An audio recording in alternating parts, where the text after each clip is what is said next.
हाँ जी, question number 8, following balances appear in the trial balance of the firm as on 31 March 2020।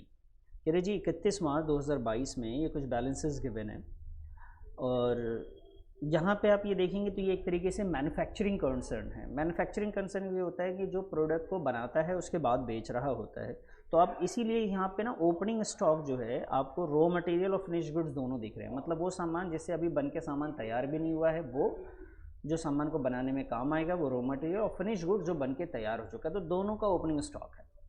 ऐसे ही दोनों का क्लोजिंग स्टॉक भी होगा। तो इस टाइप के क्वेश्चन को कैसे सॉल्व करेंगे उसको हम लोग इसमें बनाएंगे। परचेजेस है, सेल्स है, और रिटर्न्स में परचेज और सेल्स का दोनों का रिटर्न्स गिवन है। ये वेजेस है, फैक्ट्री का एक्सपेंसेस है, फ्रेट इनवर्ड और आउटवर्ड दोनों है, जबकि आउटवर्ड हमारा इनडायरेक्ट एक्सपेंस होता है और इनवर्ड जो है वो डायरेक्ट एक्सपेंस है। At the end of the accounting period stock was raw material, work in progress and finish goods. फिर साल के आखिर में अगर देखा जाए तो raw material, work in progress मतलब वो सामान जो अभी बन के तैयार ही नहीं हुए हैं, अभी अधूरे पे हैं। जैसे एग्जांपल के तौर पे कि भाई रॉ मटेरियल का मान लीजिए कपड़े, अब मान लीजिए आपका शर्ट बनाने के कंपनी है तो कपड़ा जो है वो रॉ मटेरियल है। लेकिन वर्क इन प्रोग्रेस का मतलब है कट गया है और अभी जो है सिलाई भी हो गई है, कुछ हद तक हो गई है, लेकिन अभी उसमें कॉलर नहीं लगा या कफ नहीं बना या बहुत सारी ऐसी चीज़ें, बटन वगैरह काज वगैरह नहीं बना है, तो वो अभी आपका वर्क इन प्रोसेस है। और फिनिश गुड जो बना के तैयार हो चुके हैं वो फिनिश गुड्स है आपके। तो इसमें हमें बनाना है बेटा ट्रेडिंग अकाउंट। तो चलिए ट्रेडिंग अकाउंट का फॉर्मेट बनाते हैं। बनता बिल्कुल वैसे ही है जैसे पहले हम लोग बनाते थे नॉर्मल ट्रेडिंग अकाउंट। तो आइए बेटा, फॉर्मेट ये आपके सामने ट्रेडिंग अकाउंट का फॉर्मेट है। उसके बाद हम स्टार्ट करते हैं। यहाँ पे for the year ended 31 March 2020 लिख दिया हमने। तो सबसे पहले जो क्वेश्चन में गिवन है ओपनिंग स्टॉक, तो मैं यहाँ पे लिखूँगा to opening stock.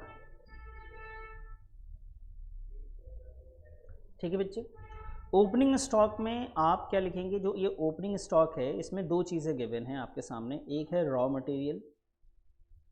Sir raw material क्या होता है बेटा?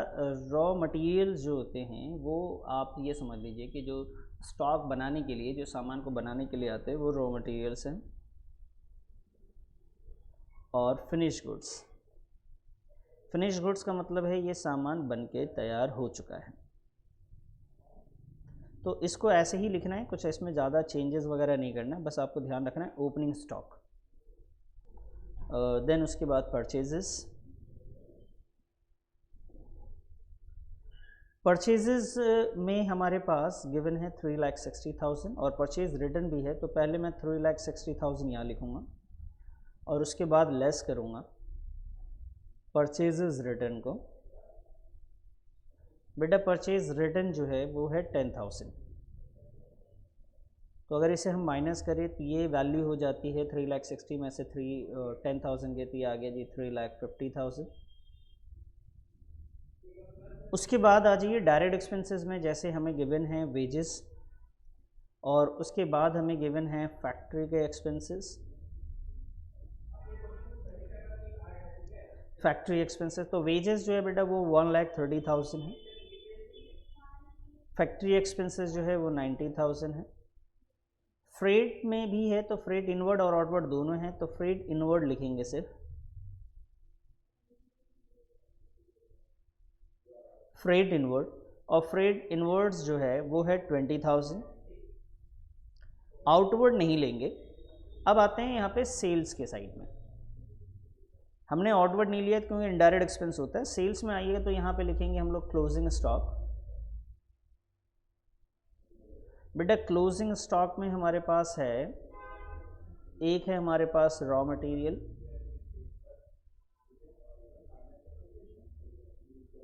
Raw materials 70,000, work in progress, work in progress 20,000 और फिनिश गुड्स।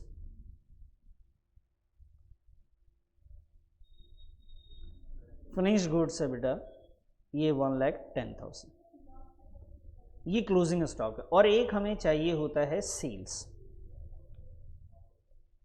हमें चाहिए सर सेल्स। और एक चीज़ और यहाँ पे स्पेस देना भूल गया मैं, सेल्स रिटर्न भी आएगा। तो बेटा सेल्स जो है वो हमारे पास 7 लाख है और सेल्स रिटर्न जो है वो 6000 है। इसे आप माइनस करेंगे तो 6,94,000 आ जाएगा। उसके बाद 70,020। अच्छा, एक बात को और ख्याल रखेंगे, ये जो वैल्यू मैंने बाहर लिखा है, आप चाहें तो इस वैल्यू को यहाँ लिख के इसके बाद टोटल करके बाहर लिख सकते हैं। इन तीनों को यहाँ पे लिख दिया आपने और फिर टोटल करके लिख दिया, तो ऐसा भी कर सकते हो। और जैसे मैंने किया है इस वक्त, आप उस तरीके से भी इसको प्रेजेंट कर सकते हैं। बहुत सिंपल। इसमें सिर्फ एक बात ही समझनी थी कि raw material work in progress को क्या करना और ये होता क्या है। तो चलिए इसका डिफरेंस निकालते हैं, फटाफट इसका ग्रॉस प्रॉफिट भी निकल के आ जाएगा। कोई डाउट हो तो पूछ लीजिए, नोट करो इसको।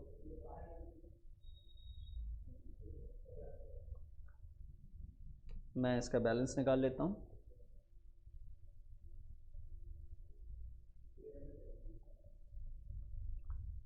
हाँ जी, 80,000 प्लस 140, तो इस साइड का टोटल है बेटा 8,94,000, और जो इधर का होगा वही टोटल हम लोग 8,94,000 यहाँ पे लिख देंगे।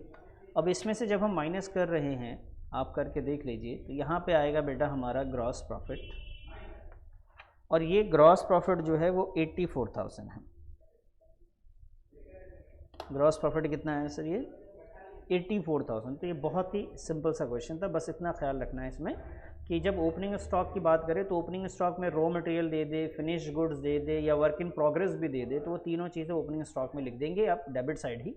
और क्रेडिट साइड में जैसे ये तीन चीज़ें दे रखी हैं, तो ये तीन चीज़ों को आप क्रेडिट साइड भी लिख देंगे। बाकी कुछ नहीं। इसमें एक बात और थी, वो रिटर्न आउटवर्ड। रिटर्न आउटवर्ड जो होता है वो प्रॉफिट एंड लॉस का पार्ट होता है और वो इनडायरेक्ट एक्सपेंस होता है, तो वहाँ जाएगा। कोई डाउट है तो प्लीज़ बताएं मेरे को।